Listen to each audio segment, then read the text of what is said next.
नमस्कार विद्यार्थी मित्रांनो, आज आपण क्रांतिकारी चळवळ हा टॉपिक रिव्हिजनसाठी घेतलाय. एक्झामच्या दृष्टीने अतिशय महत्त्वाचा असा हा टॉपिक आज आपण क्वेश्चन आन्सर फॉर्मॅटमध्ये रिवाईज करू. लेक्चरमध्ये आपण जेवढे काही इम्पॉर्टंट क्वेश्चन सॉल्व्ह करणार आहे तर ते तुम्ही सुरुवातीला स्वतः सॉल्व्ह करण्याचा प्रयत्न करा. क्वेश्चन वाचल्यानंतर त्याचा आन्सर तुम्ही नोट डाऊन करा आणि मग त्याच्यानंतर लेक्चरमधून त्या प्रश्नाचं बरोबर आन्सर आणि एक्सप्लेनेशन तर या गोष्टी तुम्ही क्रॉस चेक करा.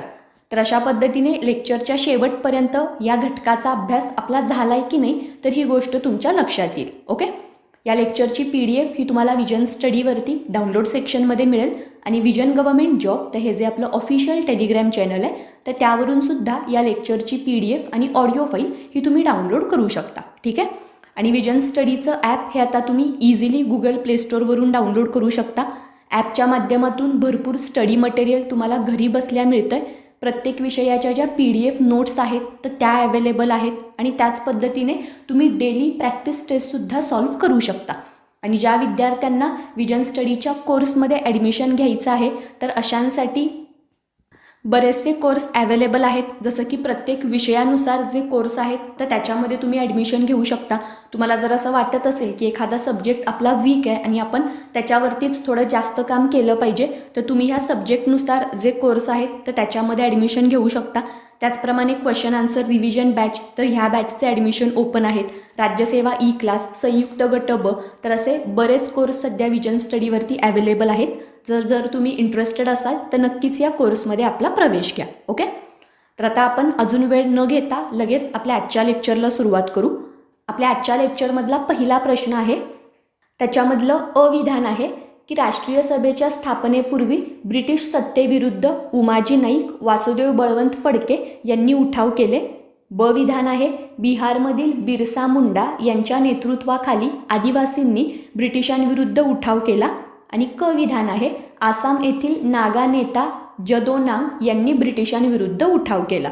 या तीन विधानांपैकी बिनचूक नसलेलं विधान कोणतं आहे तर ते आपल्याला सांगायचं आहे. ठीक आहे, प्रश्नामध्ये जे अविधान दिलेलं आहे तर हे अविधान अगदी बरोबर आहे की राष्ट्रीय सभेच्या स्थापनेपूर्वी ब्रिटिशांविरुद्ध महाराष्ट्रामध्ये उमाजी नाईक आणि वासुदेव बळवंत फडके तर यांनी उठाव केलेले होते. ओके, आणि असं काही नाही की फक्त महाराष्ट्रामध्येच ब्रिटिशांविरुद्ध उठाव झाले तर भारतामध्ये इतरही ठिकाणी राष्ट्रीय सभेच्या स्थापनेपूर्वी ब्रिटिशांविरुद्ध उठाव झालेले होते.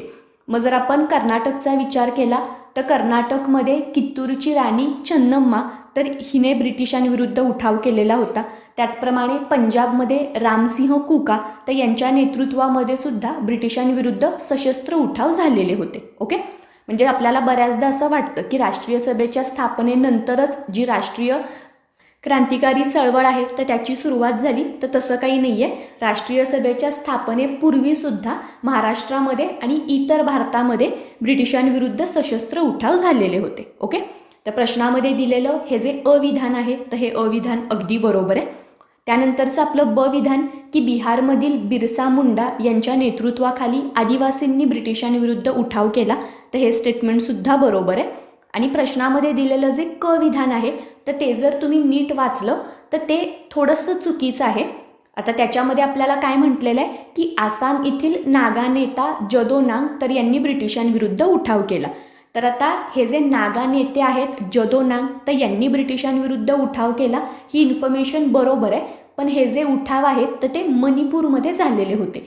इथे आपल्याला विधानामध्ये आसाम इथे हे उठाव झाले असं म्हटलंय तर त्याच्यामुळे क विधान आपलं चुकीचं आहे. ठीक आहे, आणि हे जे नागा नेते आहेत जदोनांग तर यांनी ज्या वेळेला ब्रिटिशांविरुद्ध उठाव केला तर त्यानंतर मग ब्रिटिशांनी त्यांना पकडून फाशी दिलेली होती आणि मग त्याच्यानंतर तिथली जी राणी आहे गायडीन लू तर यांनी या नागा लोकांचं जे नेतृत्व आहे तर ते केलेलं होतं आणि पुढे ब्रिटिशांविरुद्धचा जो उठाव आहे तर तो तशाच पद्धतीने चालू ठेवलेला. ओके, तर ह्या प्रश्नामध्ये आपल्याला बिनचूक नसलेली म्हणजेच चुकीची विधानं सांगायची होती आणि आपण आत्ता बघितलं की जे क विधान आहे तर तेवढंच क विधान चुकीचं आहे तर त्याच्यामुळे फक्त क म्हणजे पर्याय क्रमांक 3 तर हे या प्रश्नाचं आपलं बरोबर उत्तर असेल. ओके, तर या प्रश्नामध्ये ज्या बऱ्याच व्यक्तींची नावं आपण बघितली तर ती तुम्ही सगळी व्यवस्थित लक्षात ठेवा.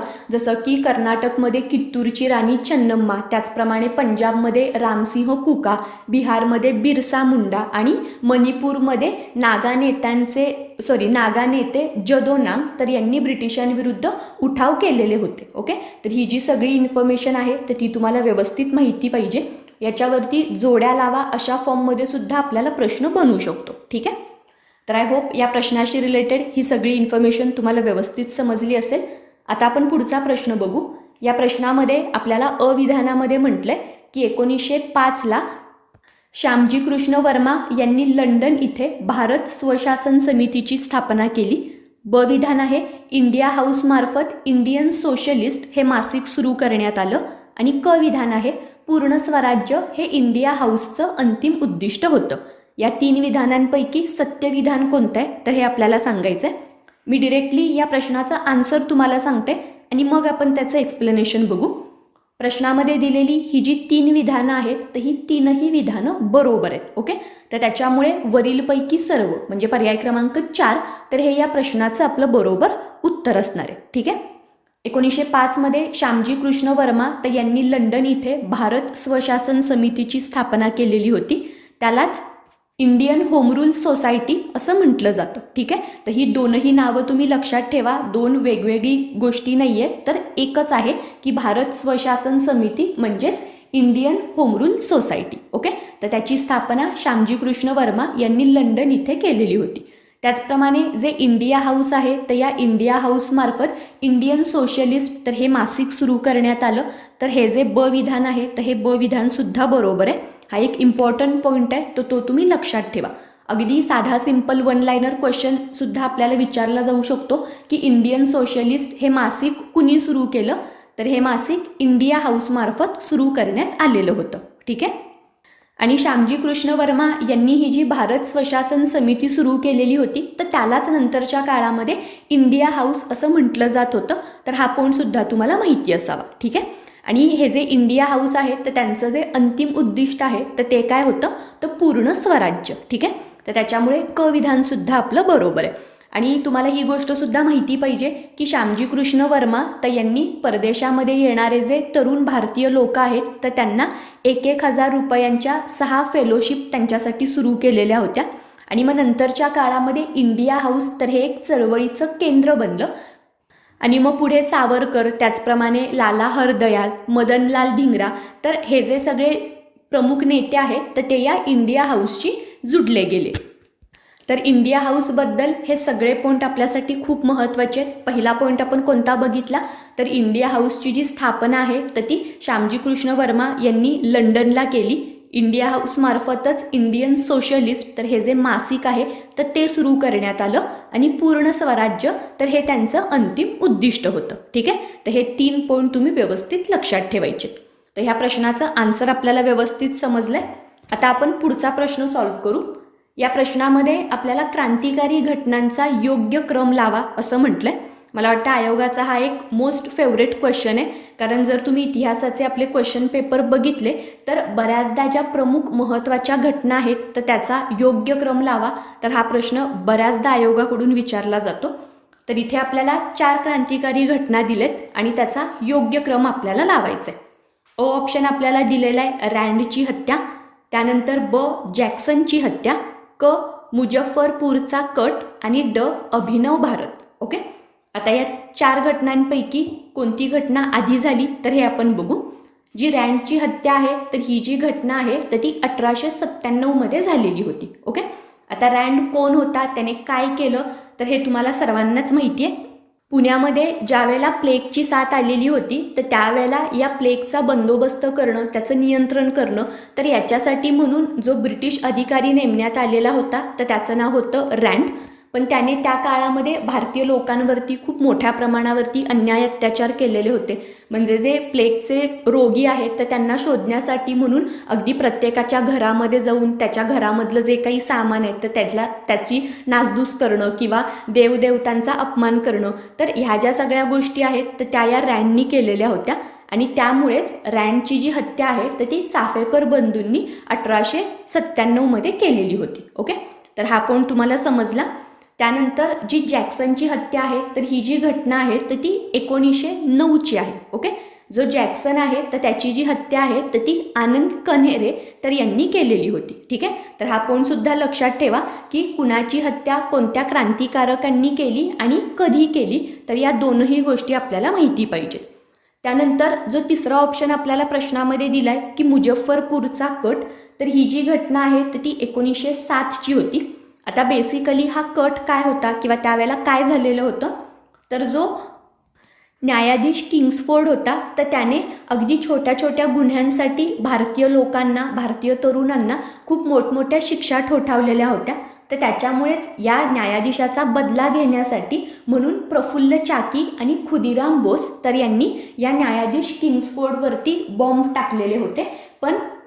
पण याच्यामध्ये ज्या 2 ब्रिटिश स्त्रिया आहेत तर त्या मृत्युमुखी पडल्या आणि मग त्याच्यानंतर प्रफुल्ल चाकी तर यांनी स्वतःवरती गोळी झाडून घेतली आणि जे खुदीराम बोस आहेत तर त्यांना फाशीची शिक्षा ब्रिटिशांनी दिलेली होती. ठीक आहे, तर हा जो मुजफ्फरपूरचा कट आहे तर ती घटना 1907ची आहे.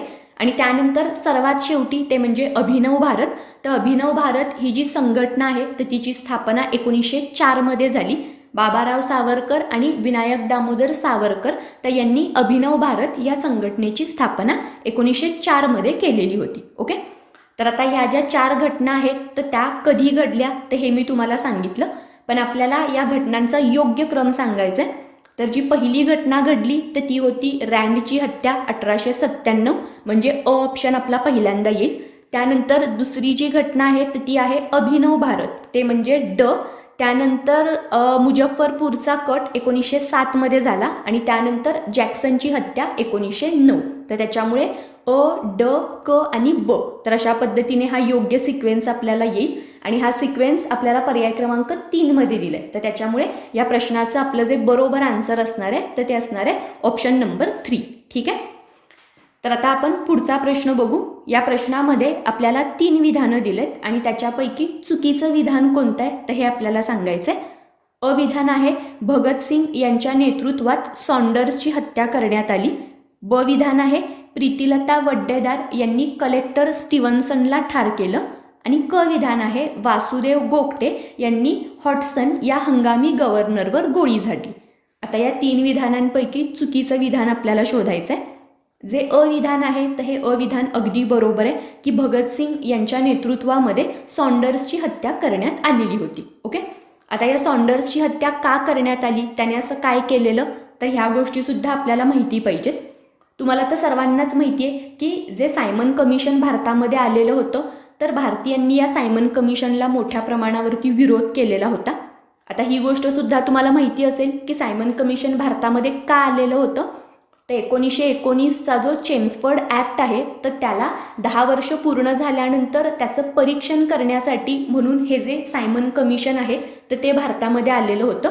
आणि भारतीयांचा या कमिशनला विरोध का होता, कारण सायमन कमिशनमध्ये एकही भारतीय व्यक्ती नव्हता. तर त्याच्यामुळे हा कायदा भारतीयांसाठी करण्यात आला. ह्याच कायद्याचं परीक्षण करण्यासाठी म्हणून हे कमिशन भारतात आलं, पण त्याच्यामध्ये एकही भारतीय नाही आहे. तर हा भारतीयांचा अपमान आहे, तर असं भारतीयांचं म्हणणं होतं.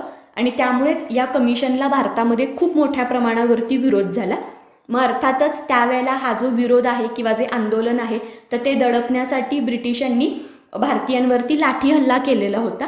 आणि या लाठी हल्ल्यामध्ये लाला लजपत राय तर हे जखमी झाले आणि नंतर थोड्याच दिवसात त्यांचा मृत्यूसुद्धा झाला.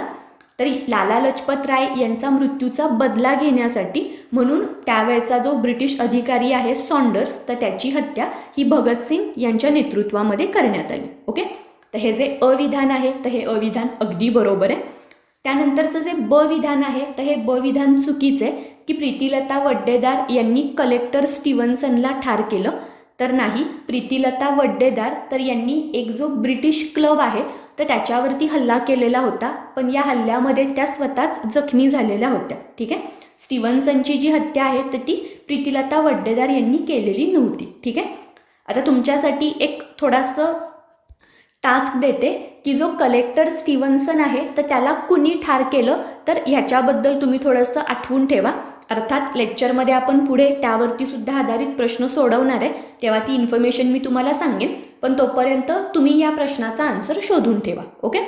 तर प्रीतिलता वड्डेदार यांनी स्टीव्हन्सनला ठार केलं, हे ब विधान आपलं चुकीचं आहे.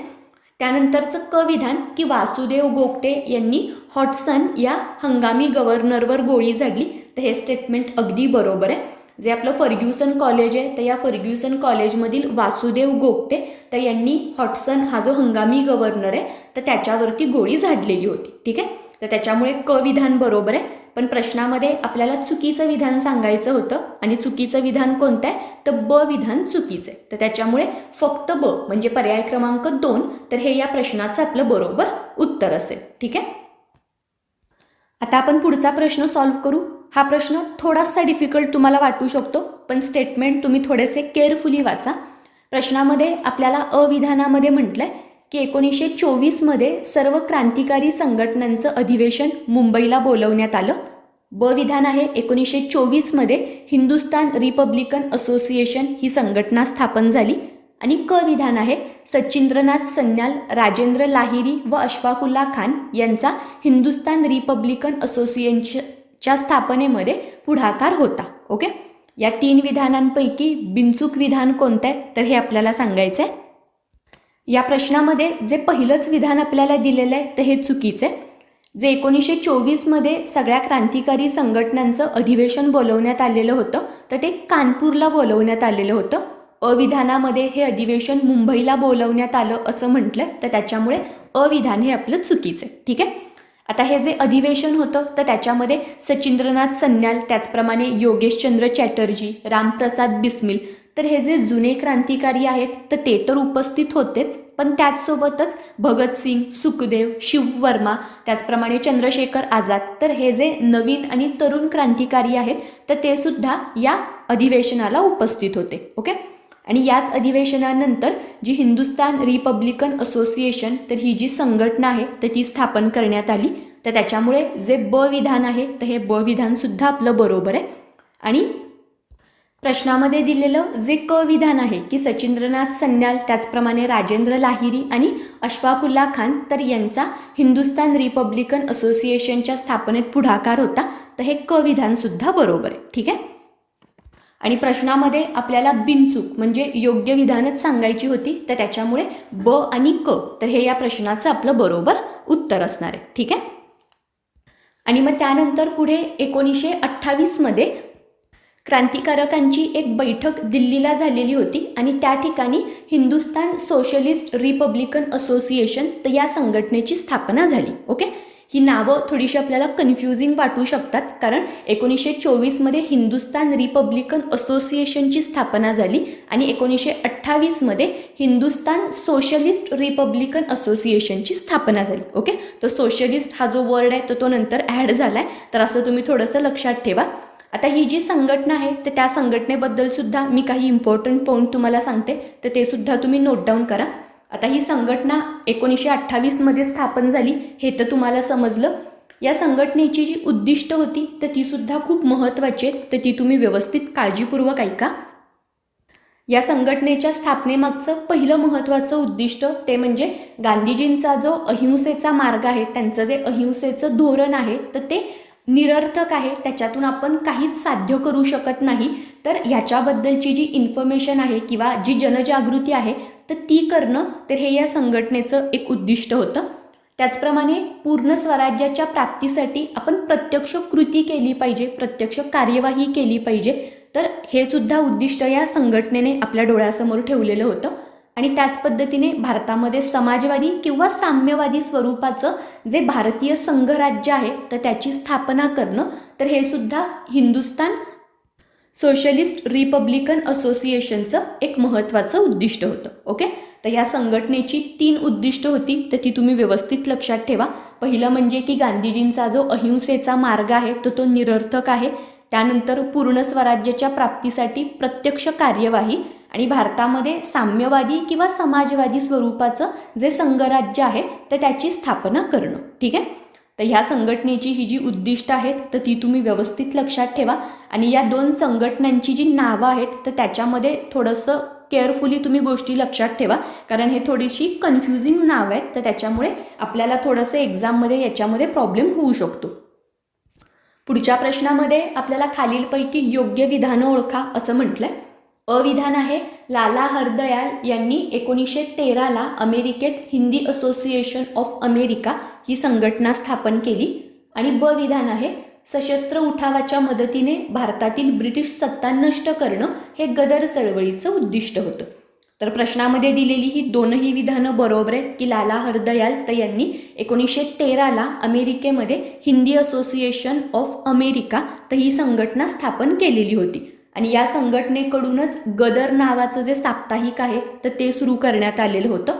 आणि हे जे साप्ताहिक आहे तर ते 1857चा जो आपला उठाव झालेला होता तर त्याच्या ज्या स्मृती आहेत तर त्या जपून ठेवण्यासाठी म्हणून हे जे साप्ताहिक आहे तर त्याची सुरुवात झालेली होती.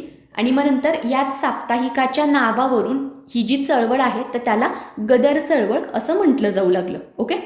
आणि त्याचप्रमाणे सशस्त्र उठावाच्या मदतीने भारतातील ब्रिटिश सत्ता नष्ट करणं तर हे या गदर चळवळीचं उद्दिष्ट होतं. तर हे जे ब विधान आहे तर हे ब विधान सुद्धा बरोबर आहे. तर त्याच्यामुळे दोन्ही म्हणजे पर्याय क्रमांक 3 तर हे या प्रश्नाचं आपलं बरोबर उत्तर असेल. ठीक आहे.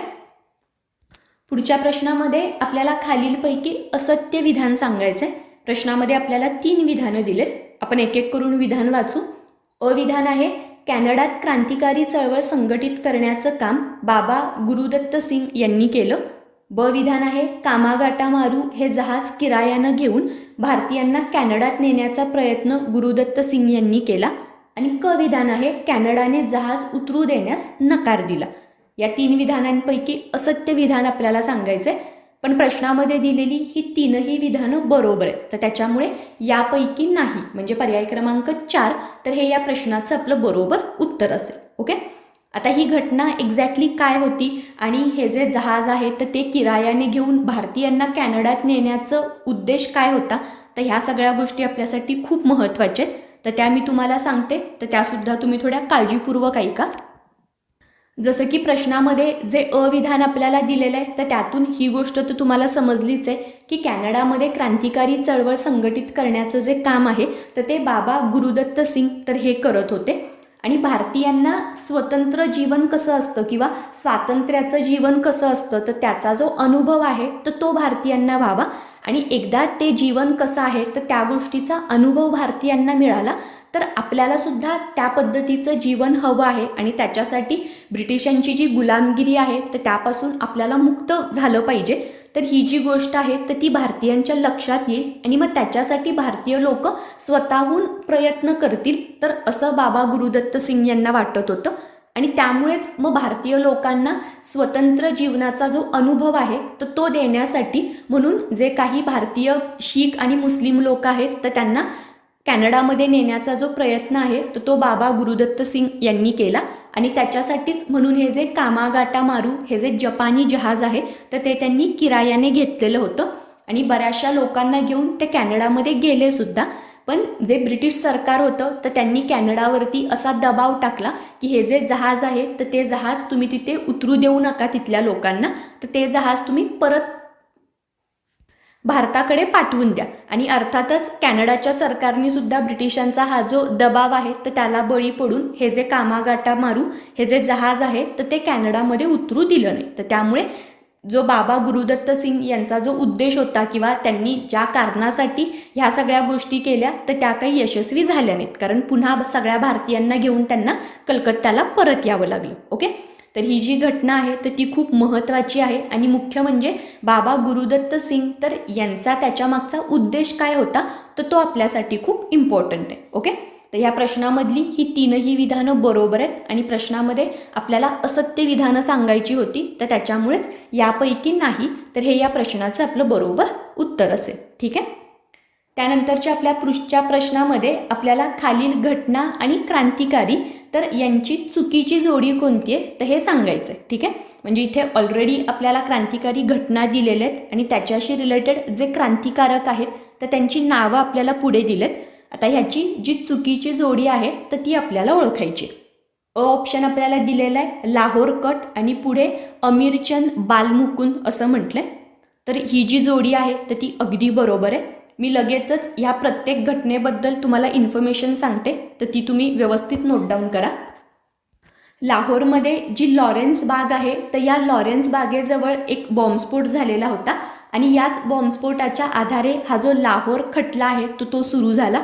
आणि मग त्याच्यामध्ये अमीरचंद बालमुकुंद आणि त्याचप्रमाणे वसंतकुमार विश्वास तर यांना ब्रिटिशांनी फाशी दिलेली होती. ठीक आहे, तर हा जो लाहोर कट आहे तर त्याच्यामध्ये अमीरचंद बालमुकुंद आणि त्याचप्रमाणे वसंतकुमार विश्वास तर ह्या 2 क्रांतिकारकांची नावं तुम्ही लक्षात ठेवायची. ठीक आहे, त्यानंतर ब ऑप्शन आपल्याला दिलेला आहे काकोरी कट आणि त्याच्यापुढे आपल्याला रामप्रसाद बिस्मिल असं म्हटलंय, तर ही जोडीसुद्धा अगदी बरोबर आहे. तुम्हाला तर सर्वांनाच माहिती आहे की जे क्रांतिकारक होते तर त्यांना आपल्या कामासाठी पैशांची खूप आवश्यकता असायची आणि त्यातूनच हा जो काकोरी कट आहे तर तो झालेला होता. कारण क्रांतिकार्यासाठी जे पैसे आवश्यक आहेत तर ते पैसे हे ब्रिटिशांच्याच खजिन्यामधून मिळवण्याची जी योजना आहे तर ती क्रांतिकारकांनी बनवली आणि त्याच्यामध्येच जी काकोरी इथे ही घटना घडलेली होती तर त्यामध्ये जी रेल्वे तिकडे जात होती तर त्या रेल्वेमध्ये ब्रिटिशांचा जो खजिना आहे तर तो या क्रांतिकारकांनी लुटलेला होता. ठीक आहे, आणि मग ही जी घटना आहे तर त्याच्यामध्ये अशफाकुल्ला खान त्याचप्रमाणे रामप्रसाद बिस्मिल, रोशन सिंग तर यांना मग नंतरच्या काळामध्ये ब्रिटिशांनी फाशी दिली. ओके, तर काकोरी कट तर ह्याच्याशी रिलेटेड रामप्रसाद बिस्मिल तर हे नाव आपल्याला अगदी बरोबर प्रश्नात दिलं, तर त्याच्यामुळे ब जी जोडी आहे तर ती सुद्धा बरोबर आहे. त्यानंतर क ऑप्शनमध्ये आपल्याला चितगाव कट आणि त्याच्यासमोर लाला हरदयाल तर असं म्हटलंय, तर ही जी जोडी आहे तर ती चुकीची आहे.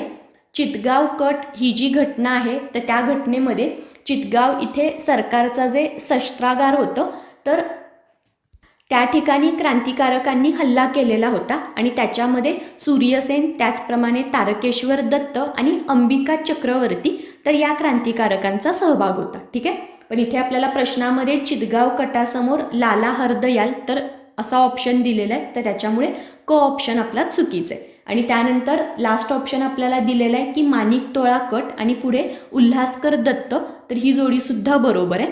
जे उल्हासकर दत्त आहेत तर त्यांना बॉम्ब कसे बनवायचे तर याचं प्रशिक्षण त्यांनी घेतलेलं होतं, त्याची त्यांना माहिती होती आणि मग त्यानंतरच माणिकतोळा उद्यानाजवळ बॉम्ब बनवण्याचे जे उपक्रम आहेत तर ते सुरू झाले. याच ठिकाणी भारतीय तरुणांना बॉम्ब त्याचप्रमाणे पिस्तूल आणि इतर जी हत्यारं आहेत तर ती वापरण्याचं जे प्रशिक्षण आहे तर ते सुद्धा दिलं जात होतं.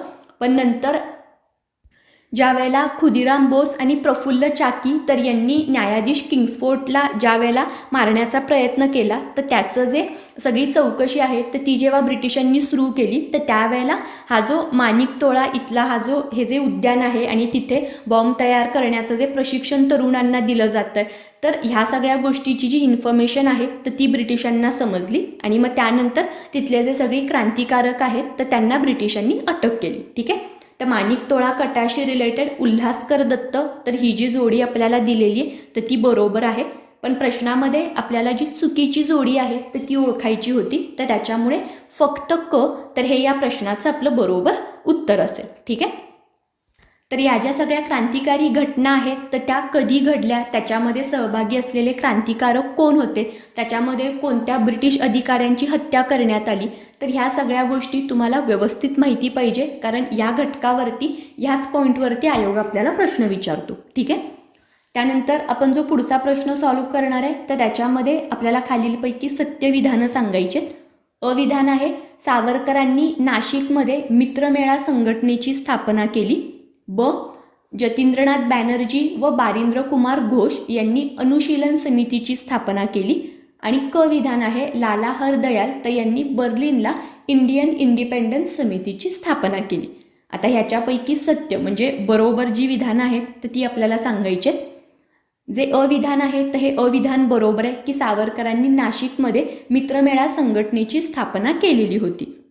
इसवी सन 1900 या संघटनेची जी स्थापना आहे तर ती नाशिकला करण्यात आली.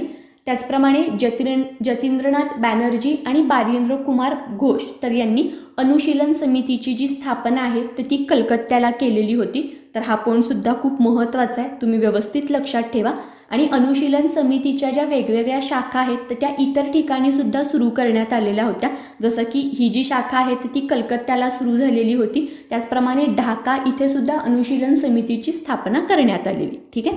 आणि त्यानंतर प्रश्नामधलं जे क विधान आहे की लाला हरदयाल तर यांनी बर्लिनला इंडियन इंडिपेंडन्स तर ही जी समिती आहे तर त्याची स्थापना केली. तर हे क विधान सुद्धा बरोबर आहे. जे वीरेंद्र चट्टोपाध्याय आहेत तर ते जर्मनीमध्ये जे क्रांतिकारी काम आहे तर त्याचं नेतृत्व करत होते किंवा तिथे या गोष्टीची आखणी त्यांच्याकडून केली जात होती. आणि मग नंतरच्या काळामध्ये बर्लिनमध्येच त्यांनी एक समिती स्थापन केली आणि मग या समितीच्या निमंत्रणावरूनच लाला हरदयाल तर हे बर्लिनला गेले आणि मग त्यावेळेला त्यांनी इंडियन इंडिपेंडन्स समितीची स्थापना ही बर्लिन इथे केलेली होती. ठीक आहे. तर प्रश्नामधलं हे जे क विधान आहे तर ते सुद्धा बरोबर आहे. आणि प्रश्नामध्ये आपल्याला सत्यविधानच सांगायची होती तर त्याच्यामुळे वरीलपैकी सर्व म्हणजे पर्याय क्रमांक 4 तर हे या प्रश्नाचं आपलं बरोबर उत्तर असेल. ठीक आहे.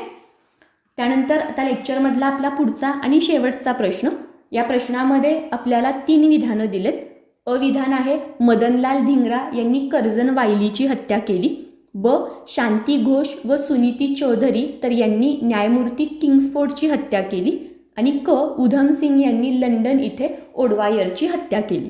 आता या 3 विधानांपैकी बिनचूक नसलेलं म्हणजेच चुकीचं विधान आपल्याला सांगायचं. ठीक आहे. मदनलाल धिंगरा तर यांनी कर्जन वायलीची हत्या केलेली होती तर हे स्टेटमेंट अगदी बरोबर आहे. आपण मगाच्याच प्रश्नामध्ये बघितलेलं होतं की मदनलाल धिंगरा तर हे इंडिया हाऊसशी संबंधित क्रांतिकारी होते. तर हा पॉईंट सुद्धा तुम्ही लक्षात ठेवा. आणि जसं आपण मगाच्या प्रश्नामध्ये बघितलं की जे न्यायमूर्ती किंग्सफोर्ड आहेत तर त्यांची जी हत्या होती तर ती खुदिराम बोस आणि प्रफुल्ल चाकी यांनी केलेली होती. पण इथे प्रश्नामध्ये शांती घोष आणि सुनीती चौधरी तर यांनी किंग्सफोर्डची हत्या केली असं म्हटलंय तर त्याच्यामुळे ब विधान हे चुकीचं आहे. तर ही गोष्ट तर तुम्हाला लगेच समजली असेल. आणि त्यानंतरचं क विधान की उधम सिंग यांनी लंडन इथे ओडवायरची हत्या केली तर हे स्टेटमेंट सुद्धा बरोबर आहे. जालियनवाला बाग हत्याकांड तर ही जी घटना घडलेली होती तर त्याचा बदला घेण्यासाठी म्हणून 1940मध्ये उधम सिंग यांनी ओडवायरची हत्या लंडनमध्ये केली. तर हे क विधान बरोबर आहे. ठीक आहे. आणि तुम्हाला आठवत असेल मी मगाच्या प्रश्नामध्ये तुम्हाला म्हटलेलं होतं की कलेक्टर स्टीव्हन्सनची हत्या कुणी केली तर ह्याच्याबद्दल तुम्ही विचार करून ठेवा. तर त्या प्रश्नाचा आन्सर तुम्हाला सांगते. शांती घोष आणि सुनीती चौधरी तर यांनी कलेक्टर स्टीव्हन्सनची हत्या केलेली होती. ठीक आहे. तर ब विधान हे आपलं चुकीचं आहे आणि प्रश्नामध्ये आपल्याला बिनचूक नसलेलंच विधान सांगायचं होतं आणि ते विधान कोणतं आहे तर फक्त ब. त्यामुळे पर्याय क्रमांक 2 तर हे या प्रश्नाचं आपलं बरोबर उत्तर असणार आहे. ठीक आहे. तर याच प्रश्नासोबत आपल्या आजच्या लेक्चरमध्ये आपण इथेच थांबूया. क्रांतिकारी चळवळींबद्दल हे सगळे प्रश्न तुम्हाला व्यवस्थित समजले असतील. बऱ्याच नवीन गोष्टी तुम्हाला समजल्या असतील आणि हा जो टॉपिक आहे तर तो व्यवस्थितपणे तुमचा रिवाईज झाला असेल. आपलं आजचं लेक्चर कसं वाटलं हे नक्कीच कमेंट सेक्शनमध्ये मेन्शन करा. लेक्चरच्या शेवटी तुम्हाला परत एकदा आठवण करून देते की विजन स्टडीवरती ज्या प्रॅक्टिस टेस्ट आहेत तर त्या सगळ्या स्टुडंट्ससाठी फ्री आहेत. तुम्ही दररोजच्या ज्या चालू घडामोडी आहेत तर त्याच्यावरती अगदी डेली बेसिसवरती हे जे क्वेश्चन पेपर आहेत तर ते सॉल्व्ह करू शकता. आणि तुमचे जे इतर मित्रमैत्रिणी आहेत तर त्यांच्यापर्यंतसुद्धा हा मेसेज तुम्ही स्प्रेड करा. तुम्हाला फक्त विजन स्टडीवरती आपलं अकाउंट ओपन करायचं आहे आणि त्यानंतर दररोज या टेस्ट तुम्ही सॉल्व्ह करू शकता. ठीक आहे. आणि प्रत्येक वेनसडेला आपण इतिहास, अर्थशास्त्र आणि अंकगणित तर याच्या टेस्ट सॉल्व्ह करतो आणि सॅटरडेला भूगोल, राज्यशास्त्र आणि विज्ञान तर याच्या टेस्ट होतात. तर तुम्ही त्या गोष्टीचा सुद्धा भरपूर फायदा करून घ्या. आणि ह्या ज्या टेस्ट आहेत तर त्या तुम्ही तुमच्या सवडीने इतर दिवशीसुद्धा सॉल्व्ह करू शकता. तर त्याच्यामुळे न चुकता या सगळ्या टेस्ट तुम्ही सॉल्व्ह करा. ठीक आहे. आणि जसं मी लेक्चरच्या सुरुवातीला तुम्हाला म्हटलं की विजन स्टडीवरती बरेच कोर्स अवेलेबल आहेत. तुम्हाला हव्या असलेल्या कोर्समध्ये तुम्ही लवकरात लवकर ॲडमिशन घ्या. विजन स्टडीवरती आत्ता विषयानुसार जे सगळे कोर्स आहेत तर त्याचं ॲडमिशन ओपन आहेत. राज्यसेवा ई क्लास त्याचप्रमाणे संयुक्त गट ब तर त्याचं ॲडमिशन ओपन आहेत. आणि ज्या विद्यार्थ्यांना क्वेश्चन आन्सर फॉर्मॅटमध्ये रिव्हिजन करायचे तर अशांसाठी क्वेश्चन आन्सर रिव्हिजनचे ॲडमिशनसुद्धा ओपन आहेत. तर तुम्ही त्याचासुद्धा विचार करू शकता. ठीक आहे. तर जे इंटरेस्टेड स्टुडंट आहेत तर तुम्ही लवकरात लवकर या सगळ्या कोर्समध्ये आपला प्रवेश घेऊ शकता. ठीक आहे. तर आता आपल्या आजच्या लेक्चरमध्ये आपण इथेच थांबूया. पुढच्या लेक्चरमध्ये आपण समाजसुधारक तर या टॉपिकवरती क्वेश्चन आन्सर सॉल्व करणार आहे. तर त्याच्यामुळे समाजसुधारक हा टॉपिक तुम्ही आजच वाचा की जेणेकरून पुढच्या लेक्चरमध्ये तुम्ही स्वतः हे सगळे क्वेश्चन व्यवस्थितपणे सॉल्व करू शकाल. ठीक आहे. तर आता आपण पुढच्या लेक्चरमध्ये भेटू. थँक्यू. आता visionstudy.in मुळे अगदी माफक दरात MPSCचा अभ्यास करणे शक्य झाले आहे. मी ॲडमिशन घेतले, तुम्हीही घ्या. अधिक माहितीसाठी visionstudy.in च्या संकेतस्थळावर भेट द्या. Please visit visionstudy.in.